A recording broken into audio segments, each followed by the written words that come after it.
पांडवों का स्वर्गगमन।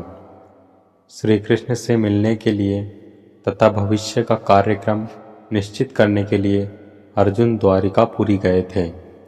जब उन्हें गए कई महीने बीत गए तो एक दिन धर्मराज युधिष्ठिर को विशेष चिंता हुई। वे भीमसेन से बोले, हे भीमसेन, द्वारिका का समाचार लेकर भाई अर्जुन अभी तक नहीं लौटे और इधर काल की गति देखो, संपूर्ण भूतों में उत्पात होने लगे हैं। नित्य अपशकुन होते हैं, आकाश में उल्कापात होने लगे हैं और पृथ्वी में भूकंप आने लगे हैं। सूर्य का प्रकाश मध्यम सा हो गया है और चंद्रमा के इर्द गिर्द बारंबार मंडल बैठते हैं। आकाश के नक्षत्र एवं तारे परस्पर टकराकर गिर रहे हैं। पृथ्वी पर बारंबार बिजली गिरती है। बड़े बड़े बवंडर उठकर अंधकार में भयंकर आंधी उत्पन्न करते हैं। सियारिन सूर्योदय के सम्मुख मुंह करके चिल्ला रही है। कुत्ते बिलाव बारंबार रोते हैं। गधे, उल्लू, कौवे और कबूतर रात को कठोर शब्द करते हैं। गौएं निरंतर आंसू बहाती है। घृत में अग्नि प्रज्वलित करने की शक्ति नहीं रह गई है। सर्वत्र श्रीहीनता प्रतीत होती है। इन सब बातों को देखकर मेरा हृदय धड़क रहा है। न जाने ये अपशकुन किस विपत्ति की सूचना दे रहा है। क्या भगवान श्री कृष्ण इस लोक को छोड़कर चले गए या अन्य कोई दुख खदाई घटना होने वाली है। उसी क्षण आतुर अवस्था में अर्जुन द्वारिका से वापस आए। उन्होंने नेत्रों में अश्रु बह रहे थे। शरीर कांतिहीन था और गर्दन झुकी हुई थी। वे आते ही धर्मराज युधिष्ठिर के चरणों में गिर पड़े। तब युधिष्ठिर ने घबराकर पूछा, हे अर्जुन, द्वारिकापुरी में हमारे संबंधी और बंधु बांधव यादव लोग तो प्रसन्न है ना? हमारे नाना शूरसेन तथा छोटे मामा वसुदेव तो कुशल से है ना? हमारी मामी देवकी अपनी सातों बहनों तथा पुत्र पौत्रादि सहित प्रसन्न तो है ना? राजा उग्रसेन और उनके छोटे भाई देवक को कुशल से तो है ना? प्रद्युम्न, अनिरुद्ध, साम, वृषभ आदि तो प्रसन्न है ना? हमारे स्वामी भगवान श्री कृष्ण, उद्धव आदि अपने सेवकों सहित कुशल से तो है ना? वे अपनी सुधर्मा सभा में नित्य आते हैं ना? सत्यभामा, रुक्मणी, जामवंती आदि उनकी 16 सहस्त्र 108 पटरानियां तो नित्य धन की सेवा में लीन रहती है ना? हे भाई अर्जुन, तुम्हारी कांति क्षीण क्यों हो रही है और तुम श्रीहीन क्यों हो रहे हो? धर्मराज युधिष्ठिर के प्रश्नों के बौछार से अर्जुन और भी व्याकुल एवं शोकाकुल हो गए। उनका रंग फीका पड़ गया। नेत्रों में अविरल अश्रुधारा बहने लगी। हिचकियां बंध गई। रुंधे कंठ से उन्होंने कहा, हे भ्राता, हमारे प्रियतम भगवान श्री कृष्ण ने हमें ठग लिया।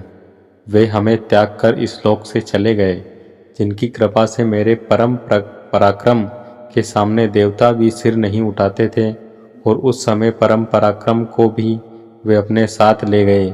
प्राणहीन मुर्दे जैसी गति हो गई मेरी। मैं द्वारिका से भगवान श्री कृष्ण की पत्नियों को हस्तिनापुर ला रहा था, किंतु मार्ग में थोड़े से भीलों ने मुझे एक निर्बल की भांति परास्त कर दिया। मैं उन अबलाओं की रक्षा नहीं कर सका। मेरी वे ही भुजाएं हैं, वही रथ है, वही घोड़े हैं, वही गांडीव है, वही धनुष है और वही बाण है, जिनसे मैंने बड़े बड़े महारथियों के सिर बात की बात में उड़ा दिए थे।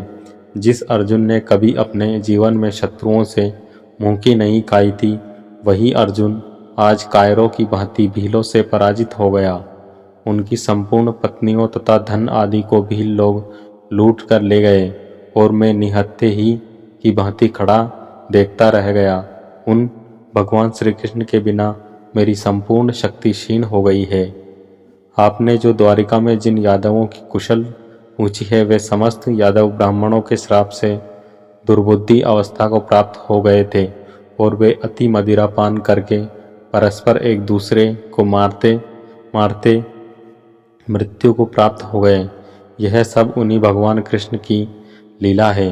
अर्जुन के मुख से भगवान कृष्ण के स्वधाम गमन और संपूर्ण यदुवंशियों के नाश का समाचार सुनकर धर्मराज युधिष्ठिर ने तुरंत अपना कर्तव्य निश्चित कर लिया और अर्जुन से बोले, हे अर्जुन, भगवान श्री कृष्ण ने अपने इस लौकिक शरीर से इस पृथ्वी का भार उतारकर उसे इस प्रकार त्याग दिया जिस प्रकार कई कांटे से कांटा निकालने के पश्चात उन कांटों को त्याग देता है।